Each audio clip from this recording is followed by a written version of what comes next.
Baik, saudara-saudara sekalian, berikut akan dibahas tentang optika fisis untuk pokok bahasan difraksi dan polarisasi.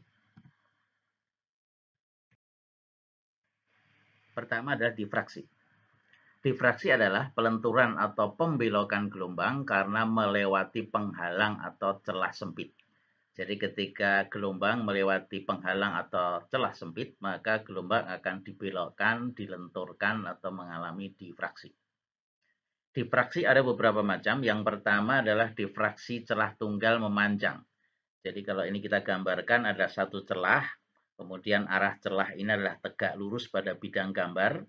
Kemudian dari belakang celah ini diberikan cahaya, sinar dengan panjang gelombang lambda, maka cahaya ini akan mengalami pembelokan atau pelenturan, kemudian menuju ke arah belakang. Pada jarak L itu dipasang layar untuk menangkap hasil difraksi yang terjadi. Nah, maka dari hasil difraksi yang terjadi, maka syarat terjadi intervensi minimum, yaitu pada titik P ini, itu jika dipenuhi relasi bahwa D sin theta itu sama dengan M kali lambda. Karena pelenturan sudut theta ini dibandingkan dengan jarak antara celah ke layar itu sangat kecil, sehingga nilai dari sinus theta ini itu bisa didekati dengan tangens theta. Kemudian tangens theta bisa didekati dari segitiga yang besar, yaitu segitiga antara celah ke layar, kemudian penyimpangan dari pusat terang di sini sampai dengan posisi akan kita lihat posisinya. Nah, maka segitiga ini itu nilai dari tangens theta-nya adalah jarak dari pusat sampai titik yang akan kita tinjau sama dengan P atau Y dibagi dengan jarak dari celah ke layar atau sama dengan L. Sehingga D sin theta menjadi D tangens theta atau D per L sama dengan M kali lambda, di mana M adalah orde intervensi 1, 2, 3, dan seterusnya. Nah, jadi kalau kita cermati dari jarak celah ini selebar D, maka D ini dapat terjadi intervensi dari berkas-berkas cahaya yang jaraknya seolah-olah sama dengan setengah D. Jadi setengah D bagian atas dan setengah D bagian bawah itu masing-masing berkas ini akan mengalami intervensi. Jadi yang ujung atas dengan setengah D di bawahnya dengan bagian setengah D di bawahnya dan seterusnya. Nah, sehingga seolah-olah seperti intervensi setengah D kali sin theta.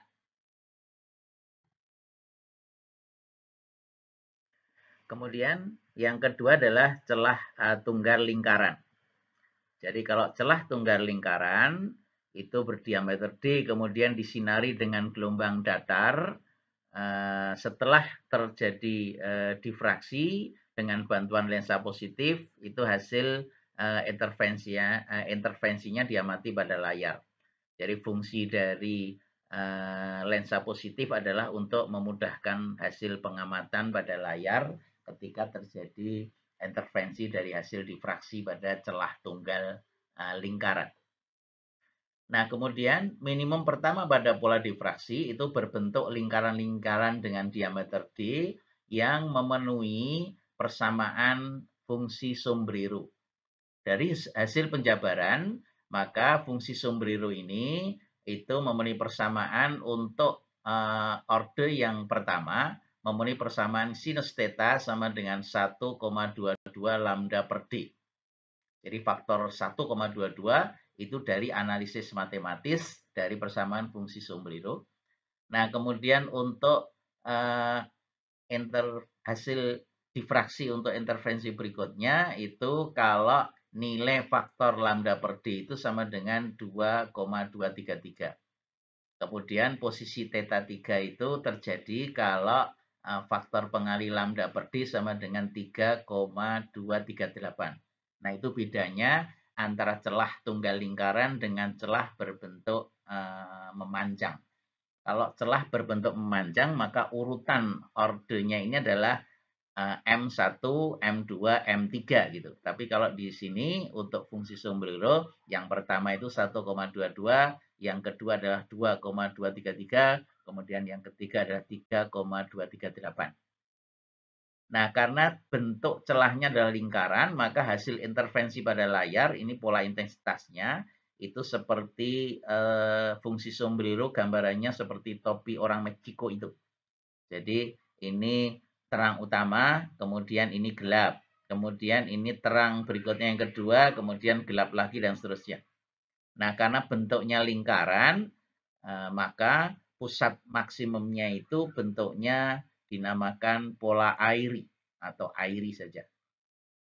Itu kalau bentuk celahnya adalah celah tunggal lingkaran. Nah, kemudian yang ketiga adalah kalau bentuknya kisi difraksi. Jadi kisi adalah deretan celah-celah sempit sama lebar dan dibatasi oleh penutup-penutup sama lebar dengan celah-celah tersebut. Lebar satu celah ditambah dengan lebar satu penutup itu dinamakan dengan konstanta kisi atau D kecil. Jadi bentuknya adalah kalau di sini ini contoh kisi dengan 100 garis per milimeter. Artinya kalau ini kita amati dengan mikroskop itu antara celah dengan penutup, celah penutup, celah penutup itu dalam 1 mili terdapat 100 garis. Kalau yang ini berarti ada 300 line per milimeter. Ini lebih kecil lagi, 600 line per milimeter. Nah, itu dinamakan kisi. Nah, pola intensitas difraksi dari kisi ini mengikuti pola difraksi untuk dua celah, yaitu pada percobaan intervensi Young.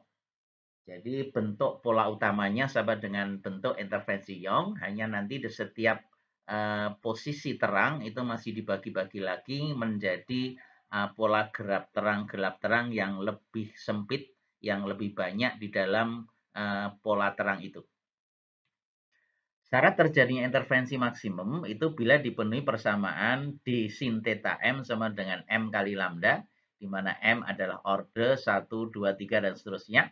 Jadi untuk difraksi tidak ada M sama dengan 0, jadi dimulai M sama dengan 1, 2, 3, dan seterusnya. Jadi D sendiri ini adalah konstanta kisi, jadi lebar dua celah. Kemudian lambda adalah panjang gelombang dari sumber cahaya yang digunakan. Kemudian M adalah orde dari difraksi. Sedangkan theta M ini adalah sudut penyimpangan atau sudut difraksi orde yang ke. Jadi semakin besar nilai M-nya berarti sudut penyimpangannya dari posisi celah ke layar itu semakin besar. Nah, jadi kalau kita gambarkan, ini kisi difraksi, ini jadi ada celah, penutup, celah, penutup, celah, penutup, kemudian disinari dengan panjang gelombang lambda, kemudian dari masing-masing celah ini menjadi sumber gelombang baru, kemudian sumber gelombang baru itu akan terjadi intervensi di layar yang dipasang pada jarak L dari posisi kisi difraksi. Jadi kalau kisi difraksi ini satu celah kita gambarkan lebih besar, itu ini celah kemudian penutup ke celah berikutnya. Jadi jarak dari celah ke celah berikutnya itu sama dengan D. Kemudian kalau ini mengalami difraksi atau pembelokan atau pelunturan dari gelombang, maka beda lintasan yang dilewati oleh celah bagian atas dengan di bawahnya, ini kalau kita ambil segitiganya ini, itu menjadi D sin theta. Nah, jadi persamaannya sama dengan intervensi Young, maka beda lintasannya sama dengan delta D sin theta M sama dengan M kali lambda. Nah, jadi kalau ini di tengahnya itu adalah maksimum pusat, M sama dengan 0. Kemudian ini kalau M sama dengan 1 adalah maksimum untuk orde pertama di titik P. Kemudian di atas lagi maksimum orde kedua dan seterusnya. Ini di bagian bawah juga seperti itu. Ada maksimum orde pertama, kemudian ada maksimum orde kedua dan seterusnya ke arah bawah. Nah, kemudian kalau pola intensitas yang terjadi pada terang utama ini, kita lihat, ini terang utamanya, maka terang utama ini itu akan dibagi-bagi menjadi terang gelap yang lebih lembut atau yang lebih kecil. Jadi kita lihat, jadi terang utamanya kemudian masih ada pola gelap, terang yang lebih kecil. Nah, pola gelap, terang yang lebih kecil ini sebanyak jumlah celahnya pada kisi tersebut. Nah, kemudian pola intensitasnya untuk yang terang utama ini begitu berbeda dengan untuk terang-terang berikutnya. Jadi sehingga pola intensitasnya adalah terang sekali, terang utama, kemudian turun terangnya lebih kecil. Kemudian makin gede ordenya juga makin kecil lagi. Nah, ini adalah gambaran kira-kira hasil intervensi dari celah difraksi pada layar.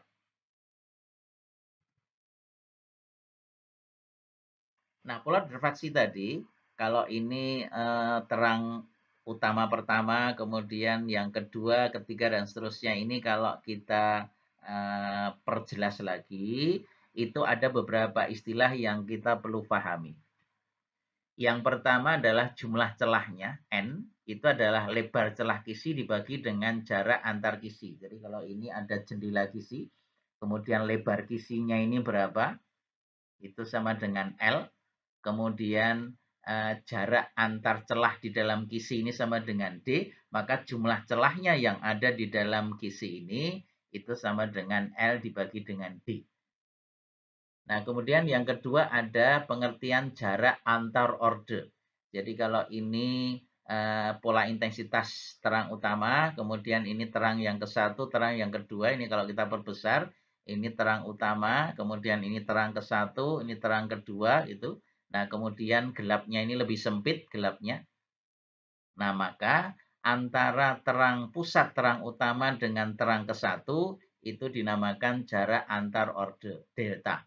Kemudian bisa juga dari pusat terang yang ke satu ke pusat terang yang kedua. Nah, itu dinamakan jarak antar orde atau delta.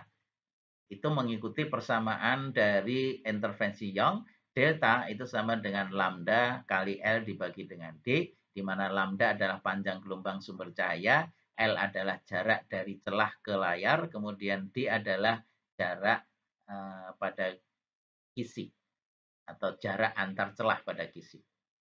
Kemudian di dalam satu kelompok terang ini itu masih dibagi-bagi lagi menjadi garis-garis lembut gelap terang sebanyak jumlah celahnya itu. Nah, mulai karena itu dari satu terang ke terang berikutnya dalam satu kelompok pola terang itu dinamakan jarak antar puncak yang berdekatan. Nah, karena jumlah gelap terang di dalam pola terang ini sebanyak jumlah celahnya, maka jarak antar puncak yang berdekatan itu sama dengan lambda L per D atau delta dibagi dengan N jumlah celahnya. Sehingga X atau jarak antar puncak yang berdekatan itu sama dengan lambda L dibagi dengan N kali lambda. Di mana N adalah jumlah celah dalam kisi tersebut. Nah, kemudian pengertian yang keempat adalah resolusi. Nah, resolusi adalah pemisahan dari pola gelap terang yang lembut di dalam satu pola terang ini itu tergantung dari ordenya. Semakin ke kanan, semakin jauh dari pusat terang, itu ordenya semakin besar, juga kita tidak bisa membedakan lagi antara garis-garis gelap terang sehingga seperti menjadi satu. Nah, oleh karena itu, rumus untuk resolusi orde ke M itu dituliskan R itu sama dengan lambda dibagi dengan delta lambda atau perubahan panjang gelombang. Atau sama dengan M kali N, di mana M adalah orde yang ke 1, 2, 3, dan seterusnya. Sedangkan N adalah jumlah celahnya. Sedangkan daya resolusi atau delta lambda ini itu adalah daya pisahnya. Jadi kalau di pusat terang kita bisa lihat kita masih bisa memisahkan pola gelap terang yang lebih lembut, tetapi makin besar ordenya kita sudah tidak bisa lagi membagi pola gelap terang. Artinya daya resolusinya sudah tidak bisa kita pisahkan.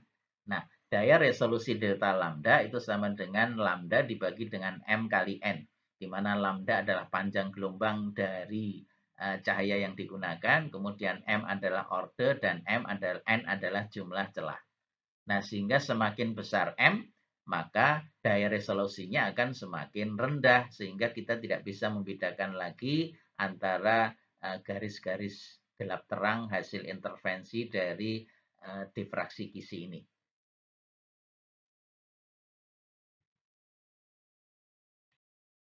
Berikut akan dilengkapi dengan beberapa contoh soal. Contoh soal yang pertama, sebuah celah tunggal dengan lebar 0,2 mm disinari dengan sinar laser helium neon yang mempunyai panjang gelombang 6328 angstrom.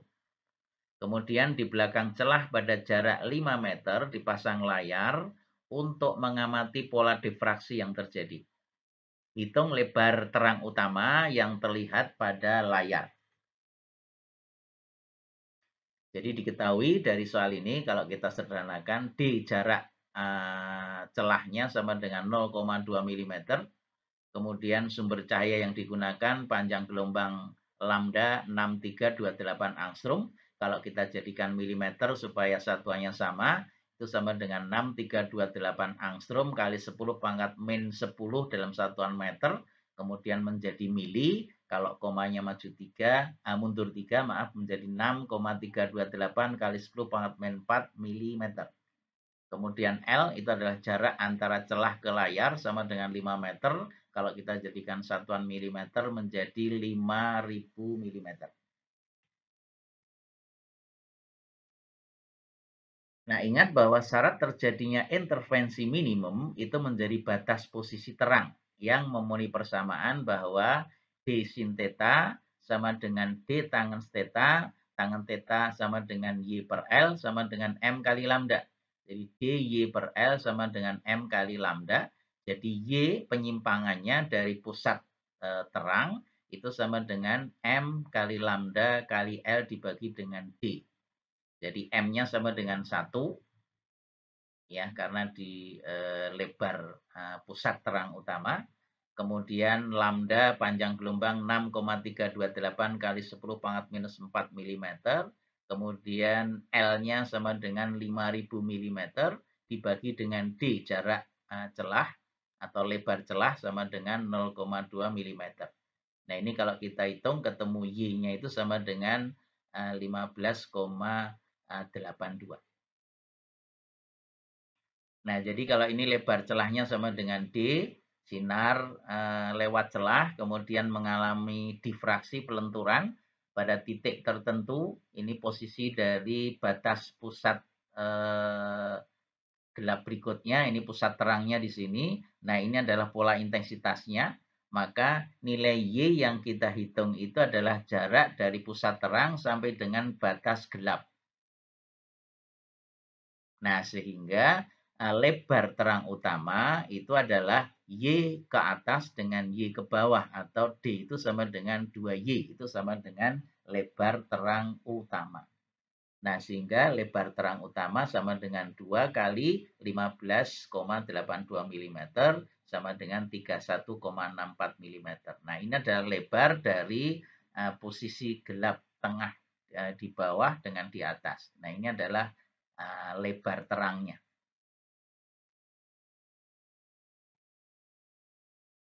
Soal nomor 2. Suatu celah tunggal berbentuk lingkaran. Kalau tadi bentuknya adalah celah memanjang, kalau ini celah lingkaran dengan diameter 0,2 mm. Kemudian disinari dengan sinar laser helium neon yang mempunyai panjang gelombang 633 nanometer. Di belakang celah pada jarak 4 meter diletakkan layar untuk menangkap pola difraksi yang terjadi. Hitung luasan terang utama atau pola airy yang terbentuk pada layar tersebut. Jadi diketahui diameter celahnya ini berbentuk lingkaran, D-nya sama dengan 0,2 mm. Kemudian layar dipasang pada jarak 4 meter di belakang celah, berarti sama dengan 4000 mm. Kemudian panjang gelombang yang digunakan 6330 angstrom, itu 633 nano. 1 nanometer itu sama dengan 10 angstrom, karena nanometer 10 pangkat minus 9, kalau angstrom 10 pangkat minus 10. Jadi kalau dijadikan milimeter menjadi 6,33 kali 10 pangkat min 4 milimeter.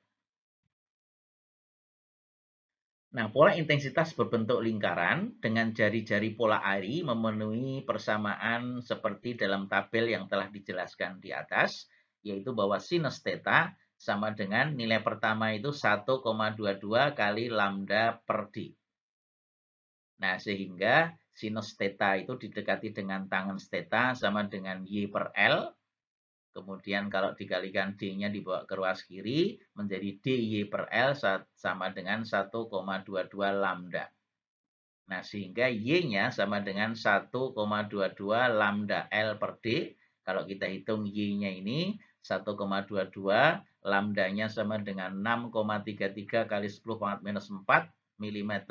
Kemudian L-nya sama dengan 4000 mm dibagi dengan D, D-nya jarak lebar celah atau diameter celah 0,2 mm.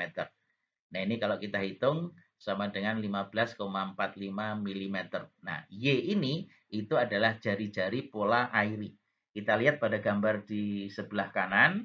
Jadi ini adalah lebar terang utama, kemudian ini terang berikutnya ini gelap, terang berikutnya ini dibatasi dengan celah gelap. Nah, karena fungsi sombrero bentuknya seperti topi orang Meksiko, jadi bentuknya ini 3 dimensi. Nah, jadi bentuknya ini adalah lingkaran.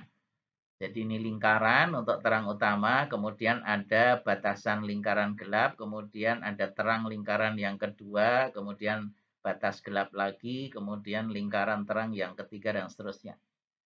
Nah, kita ingat dari fungsi sombrero itu diperoleh untuk sudut theta 1 itu konstantanya lambda per D adalah 1,22, kemudian theta 2 2,33, kemudian theta 3-nya adalah 3,238.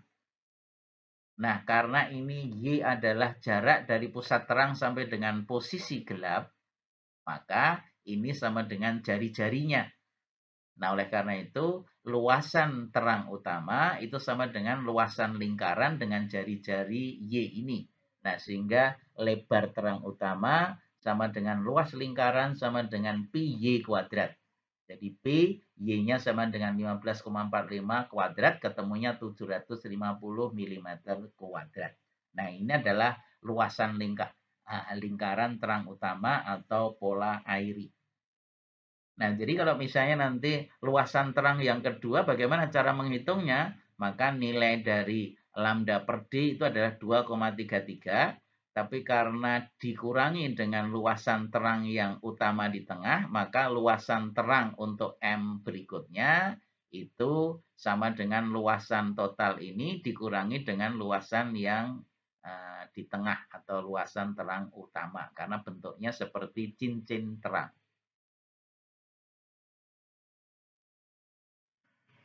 Contoh soal nomor 3. Kisi dengan lebar 5 cm mempunyai spasi antar garis kisi 0,004 mm. Kisi disinari dengan cahaya monokromatik satu panjang gelombang dan layar untuk mengamati pola difraksi diletakkan pada bidang fokus lensa positif sejauh 110 cm. Ini menjadi L-nya. Ternyata pola difraksi yang terjadi pada layar mempunyai jarak antar orde sebesar 12 mm. Ingat, jarak antar orde sama dengan delta. Hitunglah yang pertama, panjang gelombang cahaya yang digunakan atau lambdanya berapa. Kemudian yang kedua B, jarak antar puncak yang berdekatan pola difraksi pada layar. Artinya pusat terang satu ke pusat terang kedua atau pusat terang kedua ke terang ketiga dan seterusnya. Itu namanya jarak antar orde. Kalau jarak antar puncak adalah dari garis gelap terang di dalam satu pola terang. Kemudian C, resolusi dan daya resolusi pola difraksi untuk orde kedua atau nilai M-nya sama dengan 2. Nah, dari soal ini kalau kita sederhanakan diketahui lebar kisinya sama dengan 5 cm, kalau dalam mili menjadi 50 mili. Kemudian spasi antar garis itu sama dengan D kecil 0,004 mm. Kemudian L adalah jarak dari kisi sampai dengan layar itu 110 cm. Ini dijadikan milimeter menjadi 1100 mm. Kemudian jarak antar orde itu sama dengan delta, itu sama dengan 12 cm. Nih, jarak antar order. Kemudian kalau kita nyatakan dalam milimeter menjadi 120 mm. Nah, pertama kita hitung dulu adalah jumlah celahnya. Pada kisi tadi, N itu sama dengan L dibagi dengan D. L adalah lebar kisinya. Kemudian dibagi dengan jarak antar spasi, 50 mili dibagi dengan 0,004 mm. Nah, jadi diperoleh 12.500. Itu adalah jumlah celahnya. Kemudian jarak antar orde, ini dari gambar yang kita perlihatkan kembali. Ini adalah terang utama, kemudian ini garis gelap, kemudian ini terang kedua, garis gelap lagi, terang ketiga, dan seterusnya. Jarak antar orde adalah dari pusat terang ke pusat terang berikutnya. Itu sama dengan delta. Delta sama dengan lambda L per D. Nah, jadi dari persamaan ini maka lambda sama dengan delta kali D dibagi dengan L. Deltanya sama dengan 120 dalam satuan milimeter. Kemudian D-nya 0,004 milimeter dibagi dengan L 1100 mili. Jadi kalau kita hitung ketemu lambdanya sama dengan 4,36 kali 10 pangkat 4 milimeter. Kalau dinyatakan dalam angstrom sama dengan 4360 angstrom.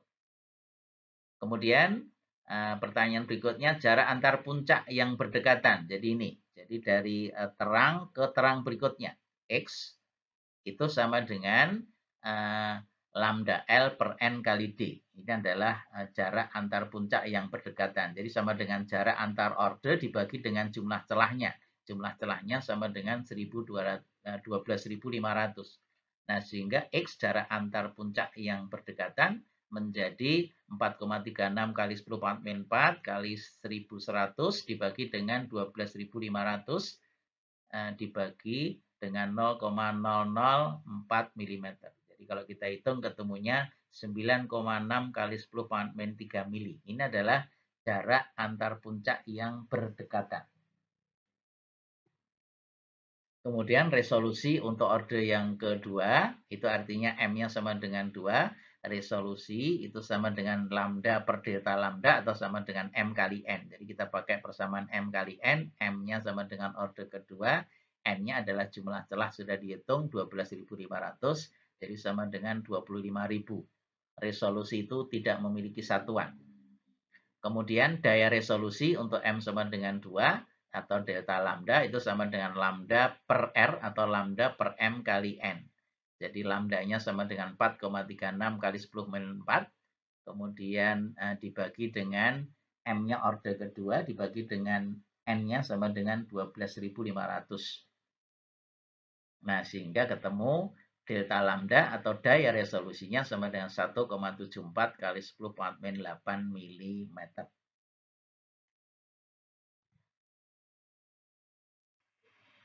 Berikutnya akan dijelaskan tentang polarisasi. Apa itu polarisasi? Polarisasi adalah terserapnya sebagian arah bidang getar pada cahaya sehingga cahaya tersebut kehilangan sebagian dari arah getarnya. Nah, bagian A, cahaya yang mengalami hal tersebut itu dinamakan dengan cahaya yang terpolarisasi. Nah, untuk cahaya yang terpolarisasi ini, yang hanya memiliki satu bidang getar saja, dinamakan cahaya terpolarisasi linier.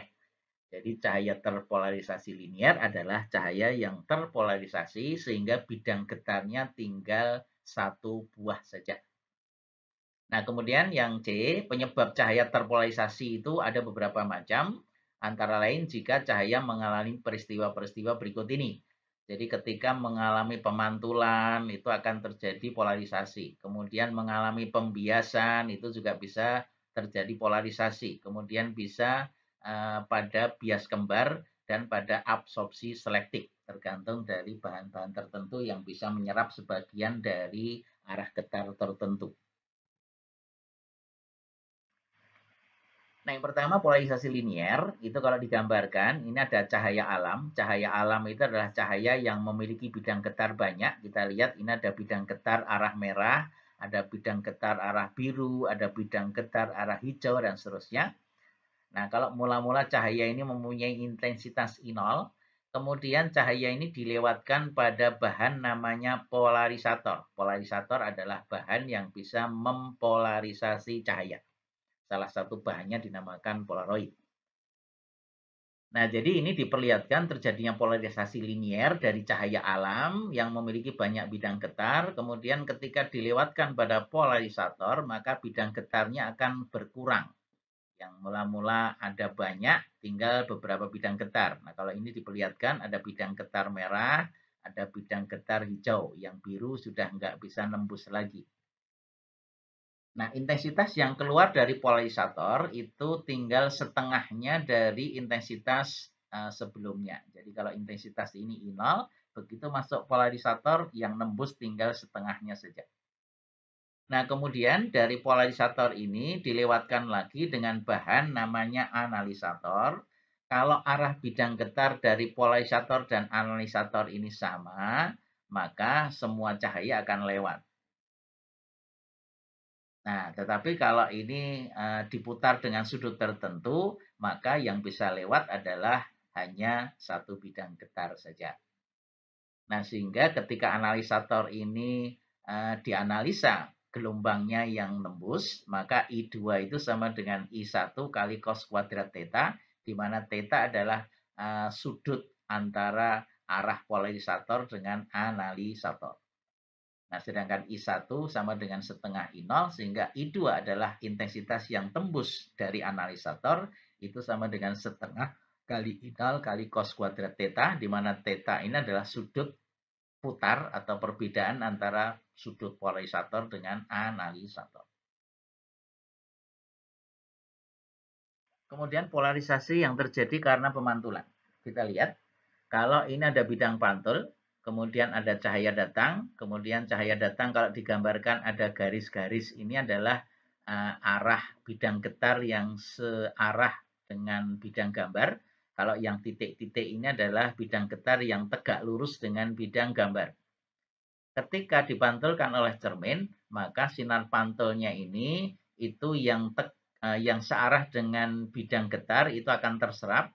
Yang dipantulkan itu hanya yang bidang getarnya tegak lurus dengan bidang gambar. Kalau ini digambarkan bulat-bulat, maka yang garis-garis ini akan terserap, maka yang dipantulkan tinggal yang bulat-bulat saja.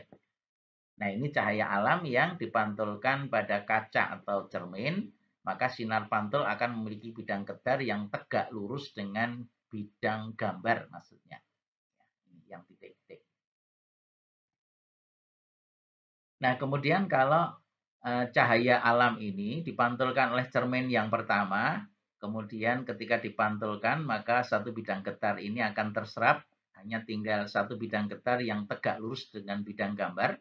Kemudian kalau dipantulkan cermin yang kedua, kalau antara cermin pertama dengan kedua itu arah sudutnya sama, maka tetap dipantulkan sesuai dengan bidang getar oleh cermin pertama. Nah, jadi cahaya alam yang dipantulkan oleh dua buah cermin, jika cermin kedua diputar bidangnya sehingga saling tegak lurus antara bidang cermin pertama dengan kedua, maka tidak ada lagi cahaya yang bisa dipantulkan oleh cermin yang kedua. Jadi ini yang pertama, cermin, kemudian dipantulkan. Kalau ini diputar sehingga antara bidang cermin satu dengan cermin dua tegak lurus, nah sehingga bidang getar yang dipantulkan oleh cermin kedua tidak ada lagi. Nah, itu adalah polarisasi gelombang karena pemantulan bidang cermin.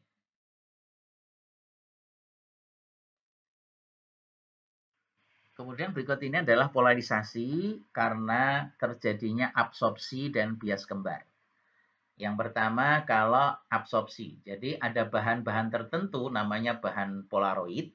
Itu kalau dilewatkan cahaya yang memiliki banyak bidang getar atau cahaya alam, kemudian ketika masuk bahan polaroid ini, maka yang keluar itu hanya pada bidang getar tertentu. Kalau dalam hal ini, itu adalah yang sebidang dengan bidang gambar. Jadi yang tegak lurus dengan bidang gambar terserap. Nah, ini adalah gambaran berkas cahaya yang dibiaskan oleh bahan-bahan tertentu. Polaroid misalnya adalah kristal kalsit, kemudian kuarsa, mika, gula, topas, dan lain-lain. Itu adalah bahan-bahan yang bisa menyerap bidang getar tertentu dari cahaya. Nah, berkas cahaya tersebut sebagian tidak mengikuti hukum Snellius. Berkas cahaya ini dinamakan dengan sinar istimewa.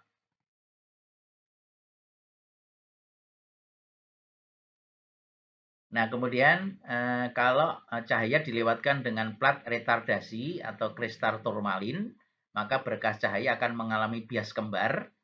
Jadi kalau ini berkas cahaya sebelum terpolarisasi, kemudian akan mengalami bias kembar. Kemudian bias kembar ini sinar biasa akan diserap, sedangkan sinar yang istimewa akan diteruskan. Nah, jadi ini sinar istimewanya. Nah, ini polarisasi bias kembar pembiasan ganda. Nah, itu adalah beberapa contoh dari polarisasi karena absorpsi dan karena bias kembar. Kemudian berikutnya adalah polarisasi linier yang terkait dengan hukum Brewster. Jadi kalau misalnya ini ada berkas cahaya yang memiliki banyak bidang getar, ini kalau digambarkan ada bidang getar yang sebidang dengan bidang gambar, kemudian yang bulat-bulat adalah yang tegak lurus bidang gambar, kemudian ini mengenai bidang batas, sebagian cahaya akan dipantulkan dan sebagian akan dibiaskan. Jadi ini sinar pantul, ini akan sinar bias. Nah, sinar pantul dengan sinar bias ini masing-masing masih memiliki komponen bidang getar yang berbeda, yaitu ada yang tegak lurus bidang gambar yang titik-titik, kemudian ada yang sebidang gambar, yaitu yang garis panah-panah. Yang dibiaskan juga seperti itu, yang dipantulkan juga seperti itu. Nah, itu kalau mengalami pemantulan dan pembiasan, maka masing-masing sinar pantul dan sinar bias itu masih memiliki lebih dari satu bidang getar. Tetapi kalau sudutnya diatur sedemikian sehingga antara sinar pantul dengan sinar bias ini membentuk sudut 90 derajat, jadi ini sinar datang, kemudian sebagian dipantulkan, sebagian dibiaskan. Kalau besar sudut antara sinar pantul dengan sinar bias ini 90 derajat, maka dari berkas sinar alam ini itu akan terpolarisasi linier, yang dipantulkan itu tinggal yang memiliki bidang gitar tegak lurus bidang gambar. Kemudian yang dibiaskan itu murni yang bidang getarnya sama dengan bidang gambar, terpisah. Maka hasilnya ini sama-sama terpolarisasi linier. Nah, jika cahaya alam mengalami pemantulan dan pembiasan dan sudut bias dan sudut pantul membentuk sudut 90 derajat, maka sinar pantul dan sinar biasnya itu akan mengalami polarisasi linier. Nah, hal ini dinamakan dengan hukum Brewster. Contoh, buktikan bahwa besar sudut datang agar terjadi polarisasi linier atau hukum Brewster pada pemantulan itu memenuhi persamaan bahwa tangen IP adalah perbandingan antara indeks bias medium 2 dengan medium 1 atau tangen sudut datang dari cahaya yang terpolarisasi linier itu sama dengan N2 dibagi dengan N1.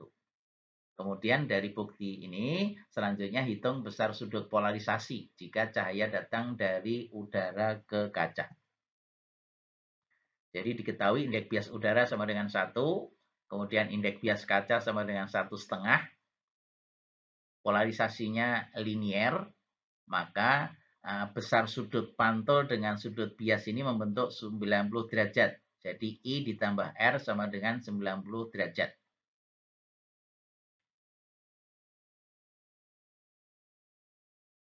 Jadi penyelesaiannya dari hukum Snellius, N udara kali sinus I sama dengan N kaca kali sinus R, N udara kali sinus I sama dengan N kaca kali sinus R, R-nya diganti menjadi 90 minus I dari persamaan I per R sama dengan 90, maka N udara kali sinus I sama dengan N kaca kali cos R. Ya, ini R maksudnya. Cos I, maaf, cos I.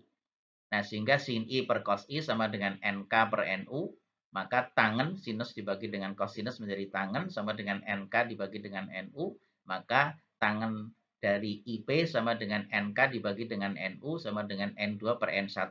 Nah, ini terbukti dari sudut hukum Brewster. Kemudian sudut polarisasinya, tangen IP sama dengan N2/N1, itu sama dengan N kaca dibagi dengan N udara, N kacanya 1,5, N udara 1, sehingga I polarisasinya sama dengan tangen /-1 atau arkes dari 1,5, itu sama dengan 56,3 derajat. Jadi ini adalah sudut polarisasi sebesar 56,3 derajat supaya terjadi polarisasi linear. Terakhir, satu contoh lagi, yang kelima, berkas cahaya alam dengan intensitas N0 dilewatkan pada polarisator.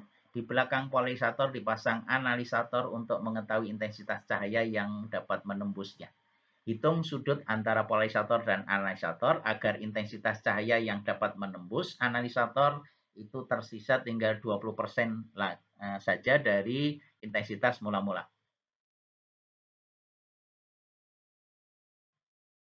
Ini diketahuinya ini salah ketik ya, ini nggak usah. Penyelesaiannya, ketika cahaya memasuki polarisator, cahaya akan terpolarisasi.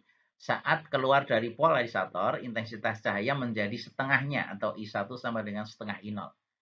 Saat melewati analisator, intensitas yang keluar tergantung sudut antara analisator dengan polarisator, yaitu I2-nya sama dengan I1 kali cos kuadrat theta. Sama dengan I1-nya setengah dari I0 kali cos kuadrat theta. Jadi kalau digambarkan, ini yang keluar dari polarisator itu tinggal setengah I0, kemudian yang keluar dari analisator itu sama dengan I1 cos kuadrat theta. Nah, karena I2 yang nembus pada analisator tinggal 20% dari I0, jadi 20% sama dengan 0,2 kali I0, maka 0,2 kali I0 sama dengan setengah I0 cos kuadrat theta. Ini yang keluar dari analisator. Jadi 0,2 sama dengan setengah kali cos kuadrat theta. I0-nya diringkas. Ini setengah kali 0,2 menjadi 0,4 kali cos kuadrat theta. Jadi cos kuadrat theta-nya diakarkan sama dengan 0,63. Maka theta-nya sama dengan arkes kosinus dari 0,63 ketemunya 51 derajat. Jadi 51 derajat adalah sudut polarisasinya. Demikian penjelasan fisika optika untuk pokok bahasan difraksi dan polarisasi. Terima kasih atas perhatiannya, mudah-mudahan bisa dipahami. Terima kasih.